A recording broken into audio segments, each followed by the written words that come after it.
Welcome. I'm David. I'm Lindsay. And then this guy's with Donders. You've got to ask, when is a tower not a tower? When it's a ducat. Let's go closer and have a look. That's as close as I'm going to get it. We're at Mount Hooley Ducat, and that is near Rosehearty.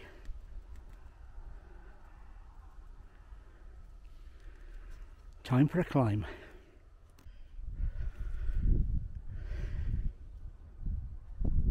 And there's the view over Rosehearty and out to the Moray Firth.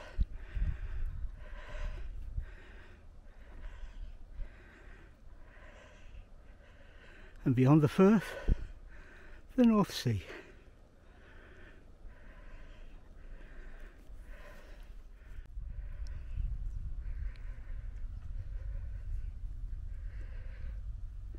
There must be winter maintenance going on at the moment. The door won't open and the chutes, the ingress and ingress for the doos, is all wired up. But it's a lovely evening. It's cold here.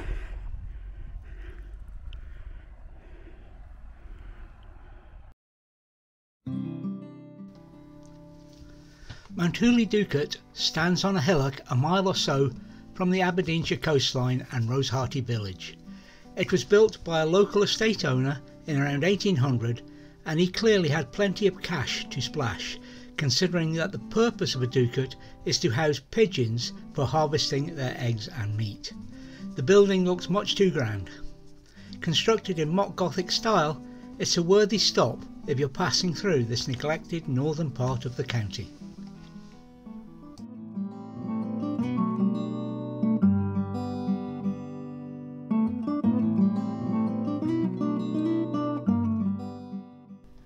That night, the lady danced, as we call it. The Northern Lights put on quite a display. The second best I've ever seen, and I think the best Lindsay has seen. Sit back for a few moments and enjoy.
moved. We moved down to the old RAF Rosehearty control tower. What we have found is that it was nice and warm until the sun started going down, and now it's cold. Nothing, sorry. I am wrapped up, but it is bitterly cold. When we got up this morning it was -4 outside and 0 degrees inside until the heater kicked in, which it did. This is us. Last night was incredible. David will have pictures.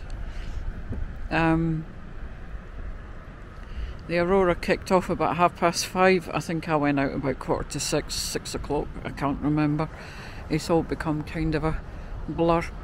I ended up going out 4 times last night. I kept saying I wasn't going back out again because I had to climb the steps to get up to the top beside the Ducat, so I could actually see the lights in their entirety.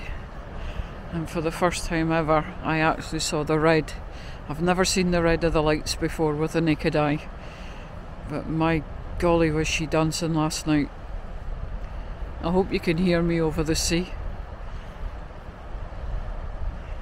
There was a lady up there who is a professional photographer. There is a bird. I don't know if the camera will pick it up. That's actually, oh, she's gone now. Who was a professional photographer taking pictures of the Northern Lights. And although David had told me before what to do, because she was actually standing beside me, I did what she told me to do, and I got the pictures I wanted on my little camera on manual, but because the way the camera works, it has to be done in manual, so they're kind of fuzzy, they're out of focus, because you can't actually focus on something you can't see on the screen.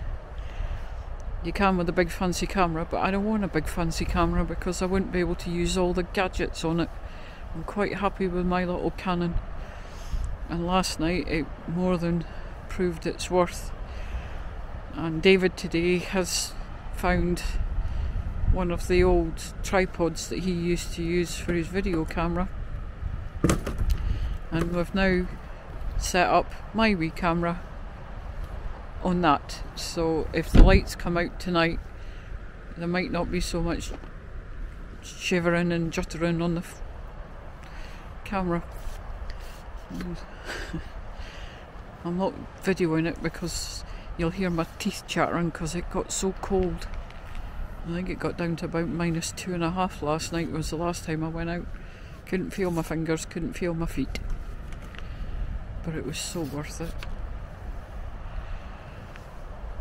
So this is us waiting for the sun to go down. It's been a spectacular day. The frost has never lifted from the grass because it's cold. It is the 2nd of December.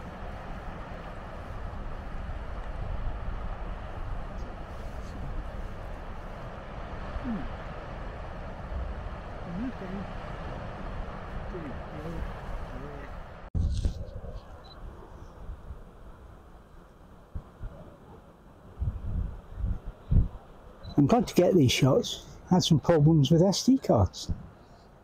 Don't know what was going on, but we seem to have things working now. And in the meantime, in the words of an old Elton John song, don't let the sun go down on me. I'm going to get thumped for that. You just know it. It's been a cracking weekend here. We were up at Mount Hooley, which you can see in the distance. I'll show you that before the sun goes down perhaps. And then we moved down here. We had the lights last night and a sunset tonight, and who knows, the lady may dance again this evening. We'll see. The birding's been good. It's just been a cracking last weekend trip of 2023. Although you'll be seeing this in January, not before, while I'm busy editing away at new stuff from our winter tour, and perhaps bringing some news of further adventures to come in the winter of 2024.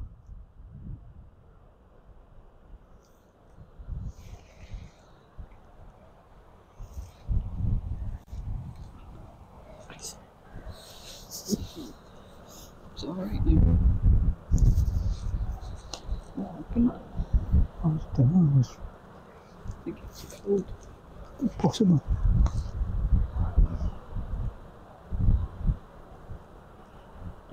Let's have our trousers on.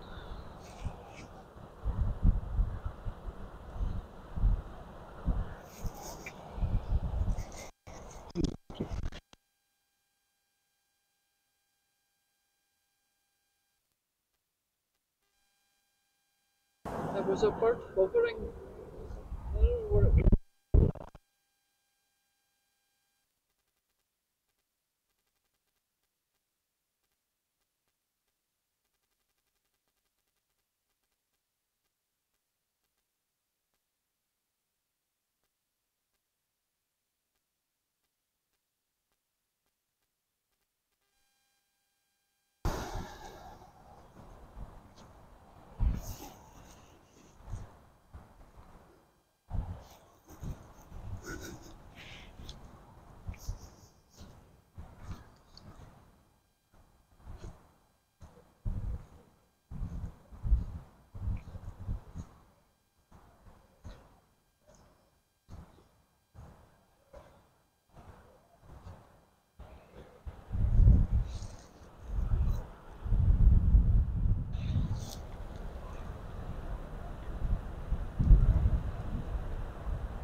Enjoy this last little bit.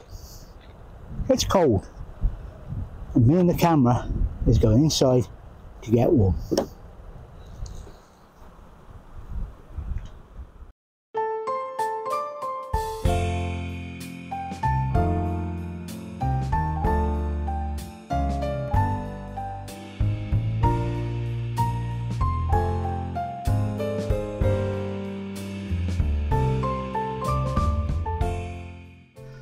On the west side of Rosehearty is one of the most recent and most distinctive structures, a tall white observation tower associated with the military ranges off the coast.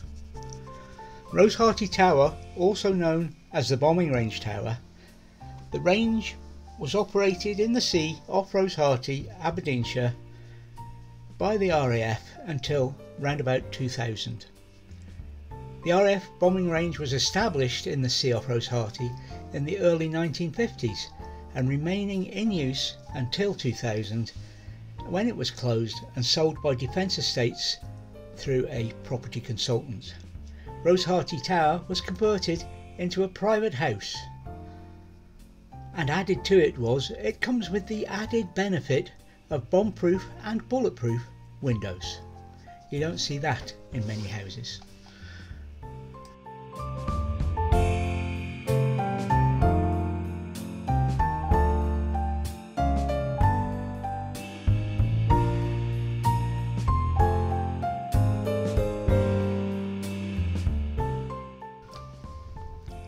Rosehearty lies on the north-facing coast of Aberdeenshire, 4 miles west of Fraserburgh.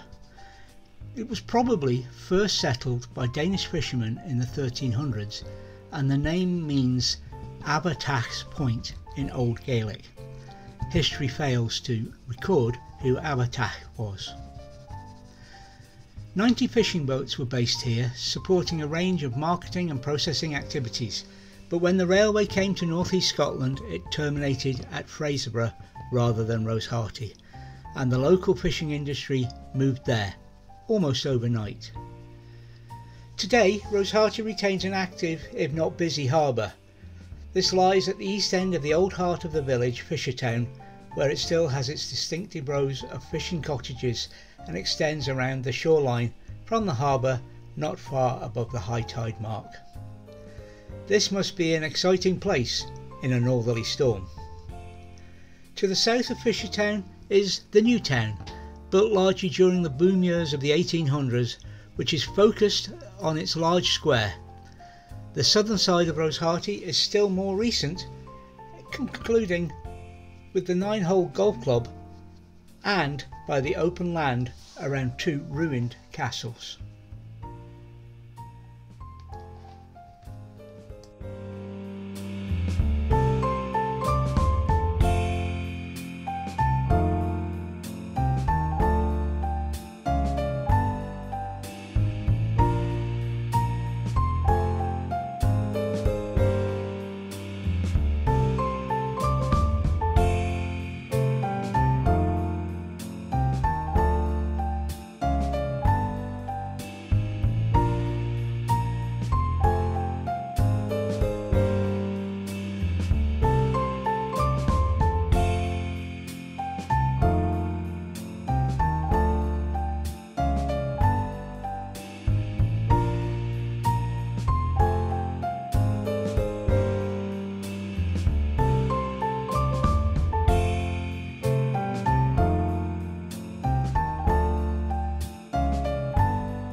Thank you for watching Desmonds Donders. And remember, please take nothing but memories and leave nothing but tracks.